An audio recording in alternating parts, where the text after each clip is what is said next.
Technology has positively transformed the way that we approach the world's problems, but at the same time, it has also negatively transformed the world itself. Almost half of the world's population is online, and the number of online devices is now triple this number. Yet, the overwhelming majority of us have never thought about the over 50 million metric tons of electronic waste we produce each year, a rate expected to reach an astounding 120 million metric tons in the near future. So, what exactly is e-waste? E-waste, short for electronic waste, is a digital good with electronic parts whose useful life has ended. This can be anything from an electric toothbrush to the phone or computer you might be using right now.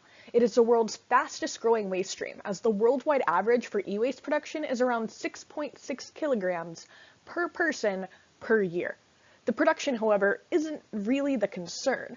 E-waste will produce 14% of the world's carbon emissions by 2040, which is one half of what the entire transport sector produces today. For example, manufacturing one computer produces up to 10 tons of carbon dioxide, which piles up considering that around 350 million computers are sold every year. So, where do these electronics go? I want to focus specifically on what happens after you give your electronics to a collector, a recycler, or a refurbisher. While most people stop here, these steps make up a large part of what needs to be changed. The first possible destination for your old electronics is the landfill. E-waste is estimated to take up around 2% of the total waste in American landfills, and around 70% of landfills' overall toxic waste. While I understand most people have some idea of what a landfill is, it might be helpful to know how they are made to really conceptualize their role in this global concern. Landfills are first made when soil is removed from a trench and then waste is buried underneath that layer of soil. Today, we often also use plastic or clay liners to be able to capture the leachate from the waste and transport it to treatment plants. I want to emphasize first that landfilling is not an environmentally safe long-term solution. While most of these hazards, such as ground contamination from leachate or uncontrolled fires, aren't really applicable to secure landfilling, the complex chemical composition of e-waste still opens up the possibility for precarious chemical reactions. Furthermore, the metals inside of electronics can't be extracted if they are in landfills, which means more unnecessary mining. The next place your electronics could go is an incinerator. Incineration has been considered as a possible option for sustainable e-waste disposal. While incineration can reduce e-waste's overall volume, its resultant toxic metal emissions are significant. These emissions can be contained using a particulate control device, but even then can re-enter the environment through exhaust residues. Incineration significantly contributes to annual cadmium and mercury emissions for this reason. Such emissions often go unmonitored by the Environmental Protection Agency due to a lack of available information on non-cathode ray tube waste. The best solution available right now for e-waste management is recycling and refurbishing. Although recycling is effective for countering e-waste, only about 20% of our electronics are recycled appropriately. Even in the European Union, the global leader in recycling, this statistic is only about 35%. When you give your electronics to a recycler, they will shred and separate your device and then send the usable metals to a smelter. However, refurbishing is more environmentally sound, which is why most reputable recyclers will try it first. Still, it is important to bear in mind that while secondhand device markets have flourished in developing countries, all of these products will eventually become waste as new devices are ushered in. Moreover, not every device you drop off at your local recycler is actually recycled. Industrial experts believe hundreds of shipping containers full of e-waste are exported to developing countries each day. However, even green-certified companies like Dell Reconnect, who became the first manufacturer to ban exports of electronics, have electronics traveling abroad. So where exactly is abroad? Hong Kong, China, and Agbogbloshie, Ghana are both popular sites for e-waste exportation. In Hong Kong, mountains of electronics are recycled by hand using dangerous methods such as cooking circuit boards to remove lead. Several fires have broken out near these informal recycling facilities, emitting toxic black smoke into the atmosphere and contaminating local soil and water. While Hong Kong has started more strictly enforcing its non-importation laws, it has mostly resulted in the movement of e-waste to other neighborhoods and regions of Eastern Asia. Most informal recycling plants have also since been moved to an industrial park, where similar methods are used. In Agog the story is less well regulated, but eerily similar. For example, air pollution from workers extracting the metals and electronics via burning has led to respiratory problems and infected wounds, just as cancer has plagued villages in Hong Kong. How can we move toward a circular economy then, in which we minimize e-waste and maximize use of our electronics? There are three forces, all equally important, that must be activated. The first two are manufacturers and governments. For manufacturers, the first viable solution is e-waste mining. Yes, you are seeing that number correctly. The annual value of e-waste is $62.5 billion, more than the gross domestic product of most countries. This estimated value will likely increase with time as the amount of precious metals in e-waste, as well as the demand for them, continue to increase. The informal recyclers that our electronics are often sent to can recover very little of the valuable metals in e-waste, including gold, platinum, and cobalt. For example, while technology capable of recycling 95% of cobalt exists, only 30% is actually recycled. Additionally, mining gold and other precious metals from e-waste produces 80% less carbon dioxide than mining it from the ground, meaning this solution is both economically and environmentally advantageous. So why haven't companies tapped into such a profitable industry? A lack of available information about the minerals in e-waste, as well as a lack of legislation enabling mass recovery of these metals, are at fault. This is where governments come in. Consumer-funded, industry-managed recovery solutions have already proven successful in states like Connecticut. However, even though these programs are consumer-funded, consumers ultimately benefit.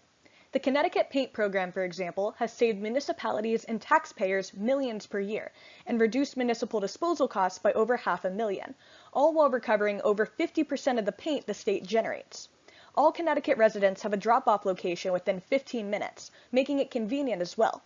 Given that paint, like electronics, is a hazardous household waste, a similar program could help increase recycling by increasing its convenience.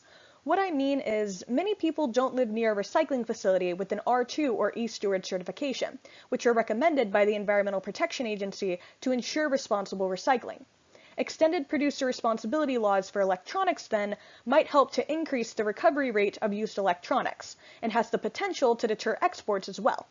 Deflation in materials like plastic, steel, and copper has made it more profitable for some recyclers to send waste abroad rather than purchase the latest recycling technology. Recyclers would have no excuses for sending electronics overseas with more economic support.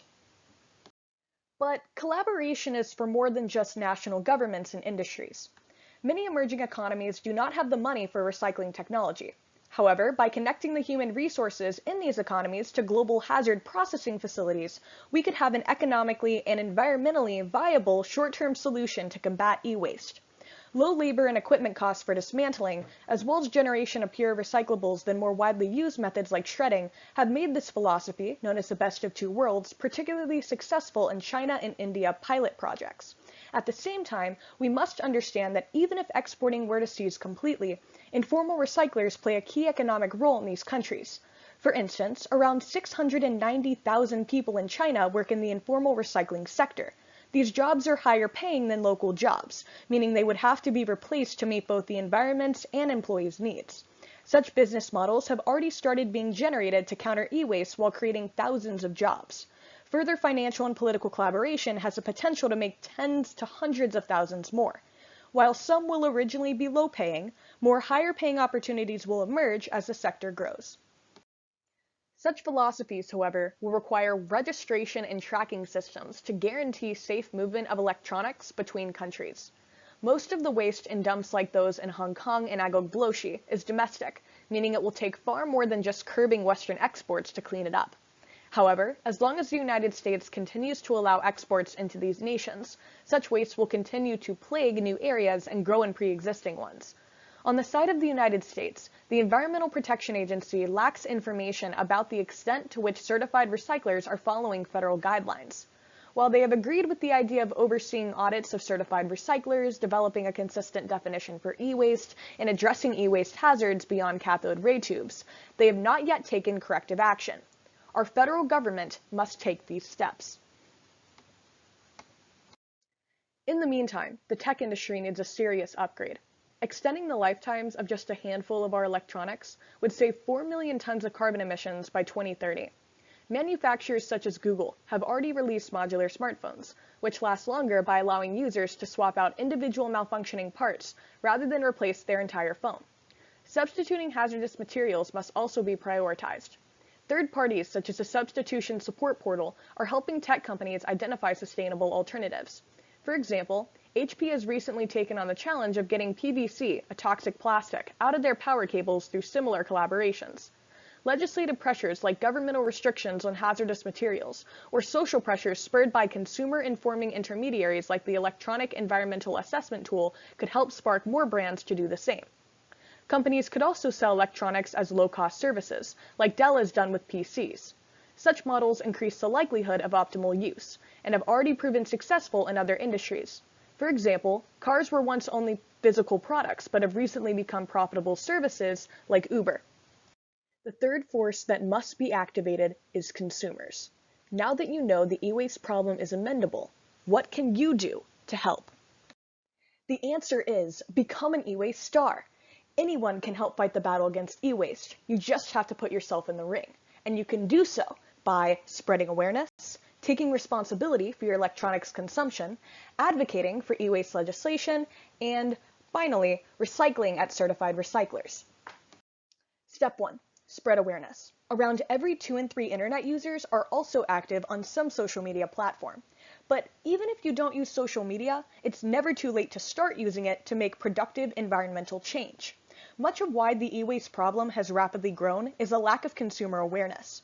By posting on sites like Facebook, Twitter, Instagram, in addition to getting support from friends, family, and our communities, we can help inform others about e-waste growing challenges and opportunities. Step 2. Take responsibility. Increasing electronics consumption is fueled primarily by higher standards of living worldwide. Thanks to higher incomes and mass production, we can now buy more advanced technology at lower prices. Almost every person in the United States has a phone, every second owns a computer, and every fourth owns an e-reader. E-waste is driven, to some degree, by multiple device ownership. Since multifunctional devices have largely displaced singularly functional ones, owning more devices should be becoming less, rather than more, necessary.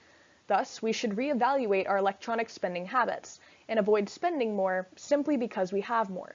However, if we choose to continue these habits, we must use our devices for as long as possible.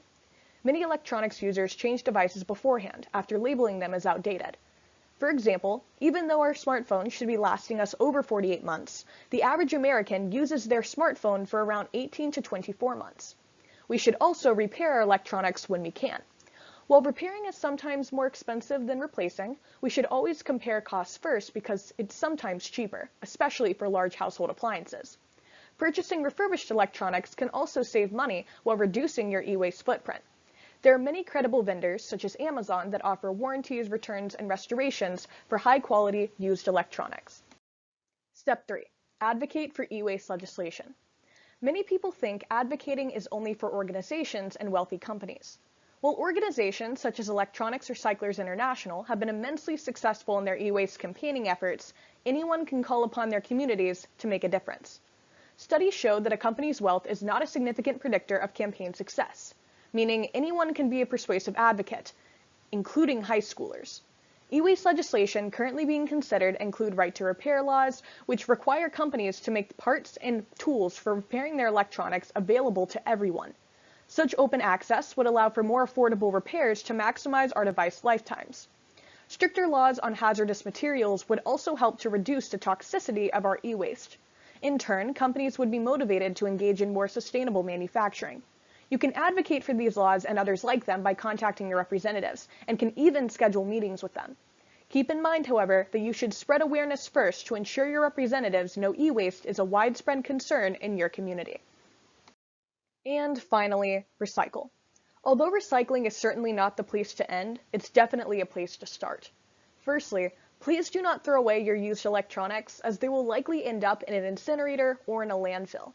Furthermore, if you have electronics that you know that you will never use again, consider donating them to charities who promise to reuse functional, and sometimes even non-functional, older technology. Many work with underprivileged communities, the military, or children's hospitals, so you know that you are giving back rather than giving into irresponsible electronics disposal practices. Consider recycling, however, if the device is obsolete or broken. In either case, make sure that the recycler or refurbisher that you are giving your electronics to is certified to reduce illegal exports. If you do not live near a certified recycler or refurbisher, note that there are some non-certified facilities who still follow Environmental Protection Agency guidelines. In these cases, however, please research and reach out to the organization just to make sure.